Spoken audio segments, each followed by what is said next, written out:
Welcome back to the channel. We need to speak about Chelsea and where we're at because look, we've won 1-0 today against Fulham, but there's a lot of question marks coming out of that game. I spoke to a lot of Chelsea fans. No one outside the ground was really that happy after that performance. No one in the ground was that excited during the game. It's a sleepy, lacklustre performance again that we've ended up winning off of a penalty towards the end of the first half. And other than that chance, really, and the chance that created the penalty, we were pretty useless today. We ended up having 17 shots. We've had a lot of the ball today again, but in the wrong areas. And it's just frustrating right now to watch Chelsea Football Club.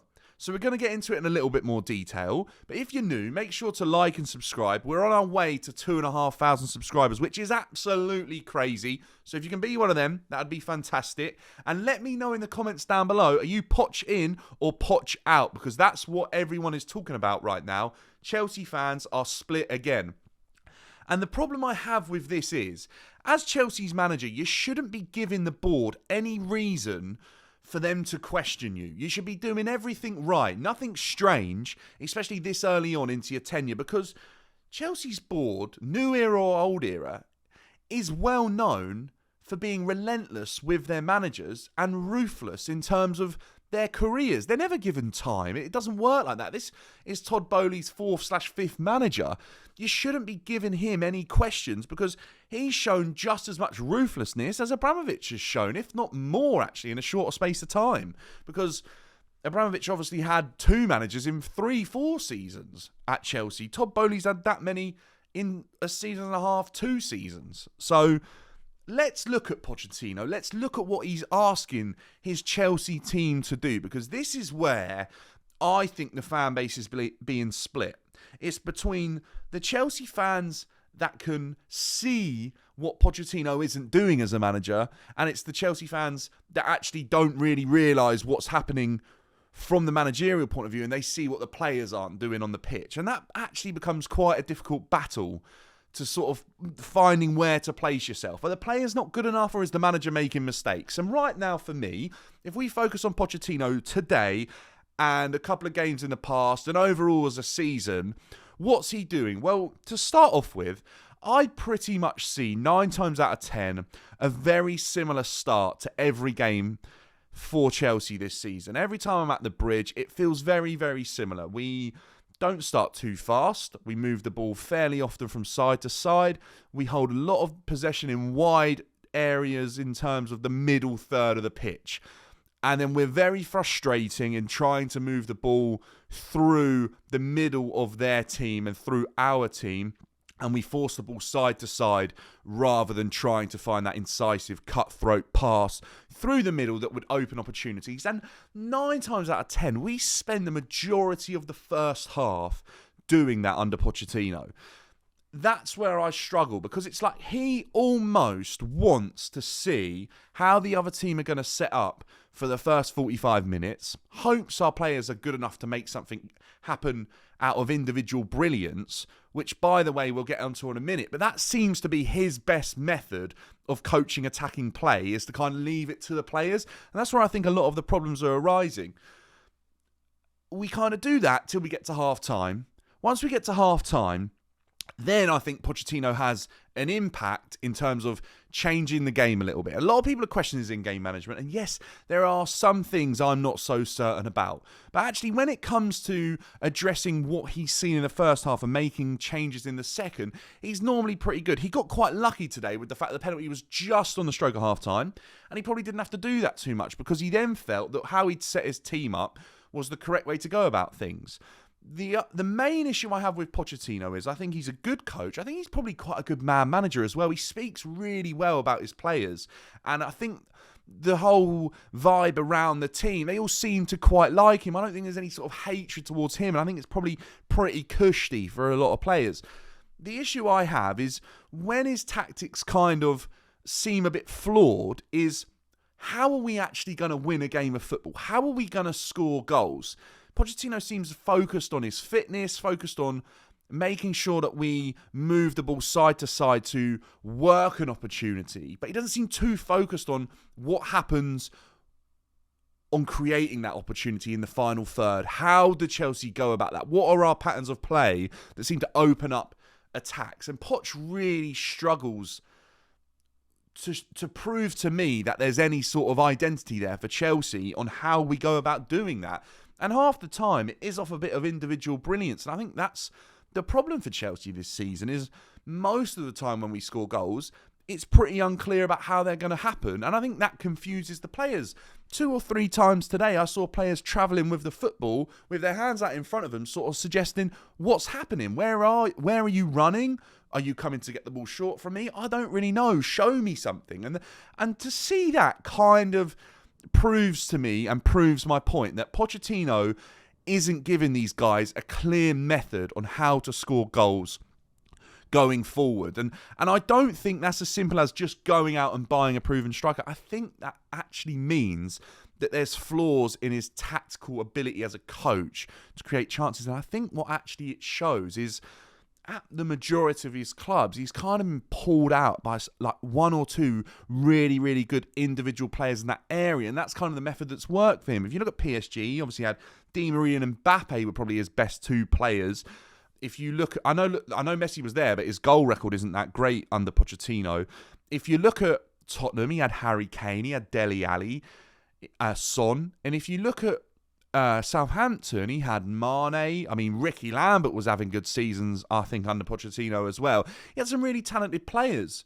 So that's when I sort of look at it. Actually, I don't know if it was Ricky Lambert, but it might have been like Graziano Pelle or someone like that. So he's always had a few. This Chelsea team right now, he hasn't got the striker pulling him pulling in results out of the bag. Actually, the only person doing that for Poch right now is probably Cole Palmer, and occasionally I'd actually say Raheem Sterling's done that a couple of times this season. That's my biggest issue with Poch, is he coaching us in a way that effectively will win us games and give the players a clear picture of how to go ahead and win these games? And you've got players like Chile and players like that talking about leadership. That has to come from the manager as well. And I'm questioning whether or not that's happening. So, an interesting one. Talking about Chile, let's start talking about individual players' performances and where they are and a lot of the misprofiling that's going on at Chelsea right now, because this is huge. There is so many discussions about where players are playing, how they're playing. We're talking about Levi Colwill playing left back. We're talking about Ian Maatson barely getting a chance at left back. We're talking about Chile playing left wing. We're talking about Enzo Fernandez not being the same player that he was. We're talking about confusing matters. Who is best occupied in certain areas in the midfield? Who should be right back? Who are the best centre-backs? Goalkeeper-wise, what have we got? Look, there's a lot of selection problems. There's a lot of injuries which aren't giving Pochettino a helping hand. Let's be honest with that. You never know who he's going to have fit to choose a squad from. If you had consistent players that could consistently stay fit, it kind of makes his decision a bit easier. I think he's really trying to get a balance, and he doesn't want to interrupt that too much. I think that's why we're seeing Levi Colwill at left back. And I think the most important thing for Levi this season is to be getting minutes, because genuinely, I feel like Levi Colwill is improving and he's starting to learn things. I think at the beginning of the season he was very hot-headed, and today against Fulham I actually think he's probably had one of his better performances, especially at left back. I was pretty impressed. I think he's had some pretty ropey games, and today he didn't really put a foot wrong. He's very physical, he wins a lot of his headers. On the ball though, he made a lot better decisions today, and that's really good to see, and that only comes from getting experience and the manager trusting you as a player. Right, so, and also let's talk about left back. There's not really, now Matson's gone out on loan, he didn't really get a sniff, and he really wasn't that good when he got a chance. Levi Colwill is probably the out-and-out left back right now, if you look at who we've got to choose from, because Chile, well, hang on a minute, before today, then we look at right back. Gusto's been really good when he's been asked to play at left back, but actually you'd probably rather have him right back right now because we're short in that area as well, and when Dizassi's played there, he's too slow. Disassi, on the other hand, another really good game today against Fulham. Fantastic. Actually, kind of gone under the radar this season. Yes, he's had some sketchy moments, but I quite like Disassi. I think playing alongside Thiago Silva really does help him. Now, left back again. Sorry we're talking about this, but Chile came back today, and this is really important for me. Pochettino could have played him left back, but no, he's gone left wing. This is where I have an issue. What on earth has he seen in Ben Chilwell to profile him as a left winger? Because I don't see it, and I didn't see enough from Ben Chilwell early on in the season when he was fit being played at left wing to suggest that when he comes on today, he should return straight to that position. That's where I have a problem with Pochettino and what he's deciding to do. That doesn't make sense to me. That's a mistake on his part, really, in terms of profiling a player. Chilwell is not a left winger. Yes, a fantastic wing back actually on his day, but not a winger, not an out-and-out winger in a four-back system. Levi Colwill probably isn't a better left back than Ben Chilwell. But then this is where we have questions. In Poch's eyes, he might be. That's why Ben Chilwell isn't coming on at left back. But then Poch is also suggesting that Ben Chilwell is a better winger than Mudryk. So also very strange in my eyes as well. I think what he wants from Chilwell is to provide him width whilst his other winger is allowed to cut inside, and it kind of stretches the pitch one way where he gets a lot of width on one side that kind of opens up that attacking in-cutting player on the other side. Does that work? I'm not too sure. If we look at a couple of other strange ones for Pochettino that he's kind of not really getting the best out of players, I think we need to look at Enzo and Caicedo, because that partnership really hasn't clicked. And again today, I don't think it really did. I think Enzo had a pretty good individual performance, but it also looks like a really different Enzo Fernandez that we saw look really good last season. I think he fitted in really well, and he looked like in a mould of a Cesc Fabregas type player for Chelsea, and it looked like he was going to be the heir to the throne of that playmaking central midfielder that isn't your number 10, and they can get on the ball deep and make things happen and start quick break counter-attacks and have that overall eye for a long distance cross pitch pass, things like that, right? All of a sudden, Enzo Fernandez, Poch is trying to make him like this box-to-box 10 who carries the ball, and I don't see him and that being his best game. I think that's why he likes Conor Gallagher so much, because actually that suits Conor Gallagher, but some games Conor Gallagher doesn't suit the style of game that we're having, because when a team kind of sits back in and makes things difficult for Chelsea, I then feel like Conor Gallagher isn't your best option. Stay with me on this. Caicedo, although he's kind of been played as Chelsea's deepest player, I've looked at a lot of footage. When he's played for Brighton and been unbelievable and looked really, really good, he was central and sole to that team playing out from the back pretty often. He was extremely press resistant. He was fantastic at beating one or two players and then playing his 5-yard pass, which is his strengths. He isn't the type of player to be hitting the passes we're talking about Enzo Fernandez hitting. That's just not Caicedo's game. And when I've seen him do it for Chelsea, it's not actually been good enough to warrant him even attempting it. But we're not even seeing that press-resistant player. We're not to the level that we saw. And I think this is where the manager has to do better. He's not being instructed in the correct way that obviously De Zerbi identified from Caicedo last season to make him the player that he was. And also, when you look at Brighton now, some of their midfield players are looking really, really good as well. Billy Gilmour looking fantastic at Brighton as well.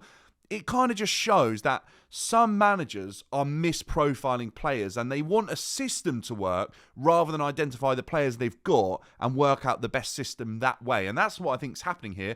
Pochettino has an idea of how he wants the team to play, and he's trying to put square pegs in round holes. And that's why we're seeing a lot of misprofiling, because these players don't actually fit his system. This is where the recruitment team comes in, and the board is that, hang on a minute, you've signed all these players for best part of £1 billion. Why have you identified a manager that actually isn't the best fit for your squad? And we're talking about mistakes again, and we could just keep on going here, but it's strange. I'm not certain with the profiling, like on some players elsewhere on the pitch.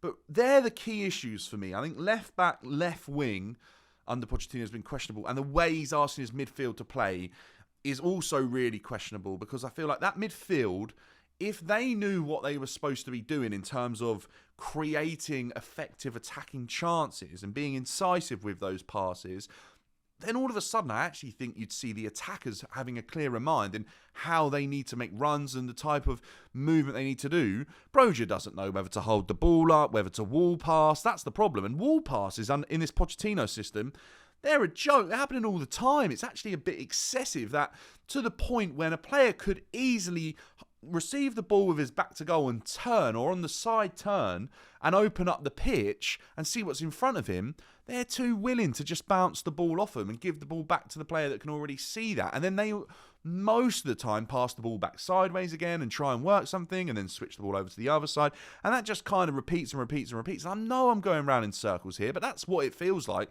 watching this Chelsea side under Pochettino. I felt like we actually attempted to move the ball with a better tempo today. People still were telling me that it's really slow, but I think actually from side to side, we moved it pretty quickly. It just looks like a slow game because the ball isn't progressing up and down the pitch and opportunities aren't being worked really, really quickly. And yes, let's talk about the striker. Broja is a young guy, 22, 23, maybe even younger actually. He's had a horrific injury that some players never come back from and are never the same. I think he is struggling to return from this. I think he's lacking a lot of confidence because I don't see him competing for a lot of his 50-50s, a lot of his duels, and unless he feels like there's a real reward on the end of the battle, he's not really up for it, to be honest with you. And I feel like that's a big problem because Chelsea fans straight away doubt a striker who doesn't do that. The best strikers in Chelsea's history are the ones that fight for every ball and win things out of nothing. Now, the best thing for me right now for Broja is probably to go out on loan. I've said this, or sell him, and for him as an individual, I feel like that would be the most beneficial thing to his career.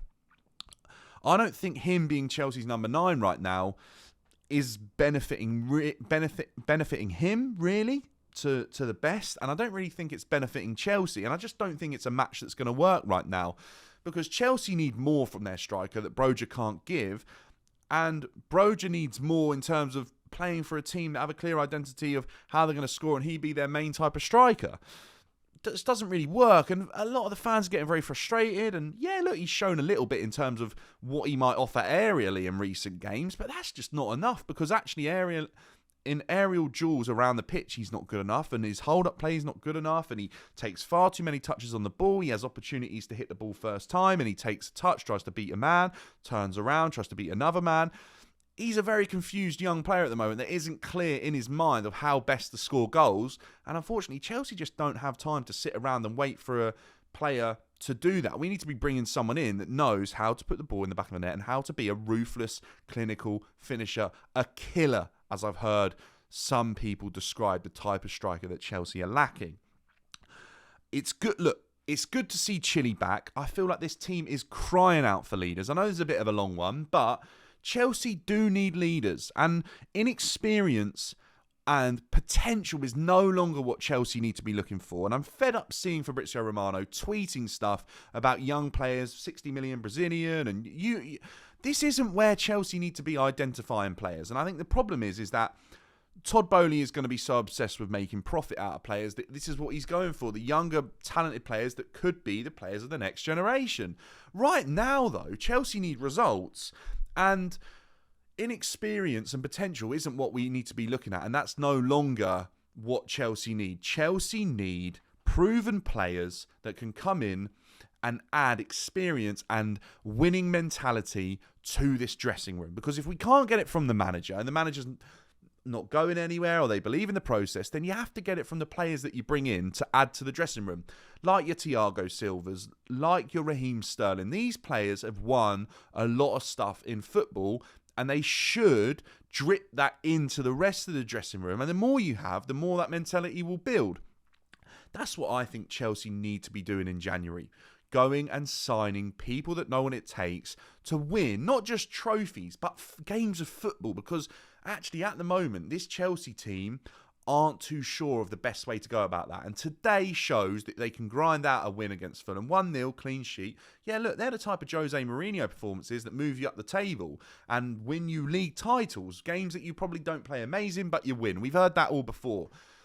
the worry I have is in the tougher games, this team doesn't have enough quality or know-how to win that game of football and hold on to it. That's where we need to go and sign experienced players.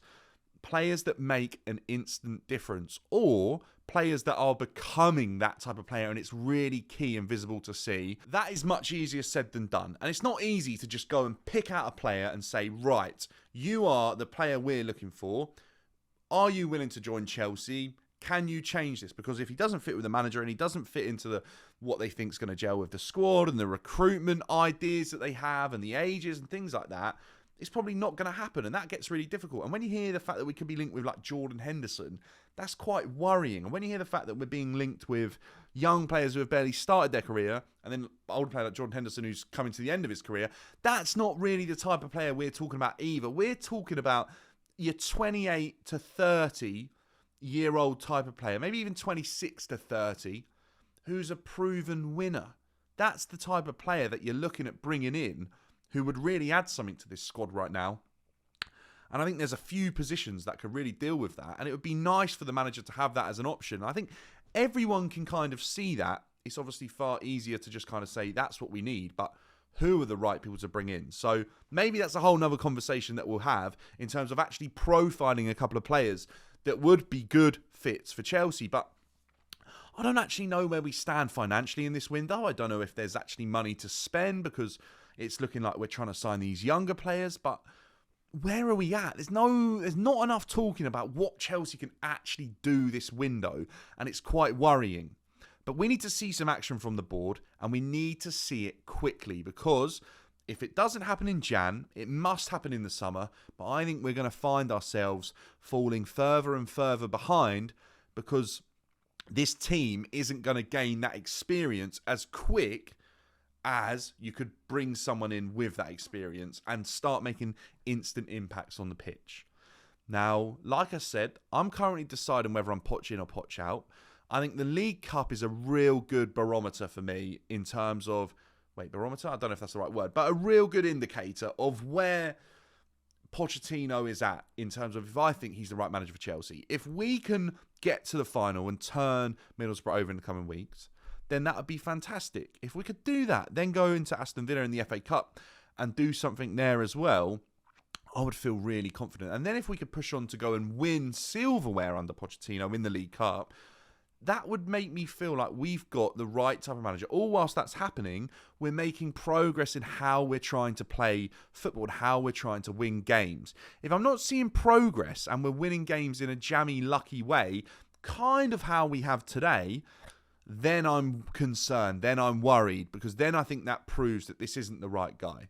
So right now, I think it's important for all of us as fans to remember this group's new, they haven't gelled, they're also very young as a group of players, but Chelsea Football Club does have standards, and losing to Middlesbrough midweek how we did, and a win like today, these aren't the standards that Chelsea Football Club should be at. And we need to remember that. And that is something I urge you to take into your mind regarding Pochettino and his future. Is he up to the standard we believe Chelsea Football Club are as a football club, as a team, as a trophy-winning machine that we've been for the last 20 years, bar the last few? I'm not sure. Let me know in the comments below. I'll be back in the next one. It's good to be back. I know it's been a week or two since the last video, so that's why we've got an extra long one today. And I will see you in the next one.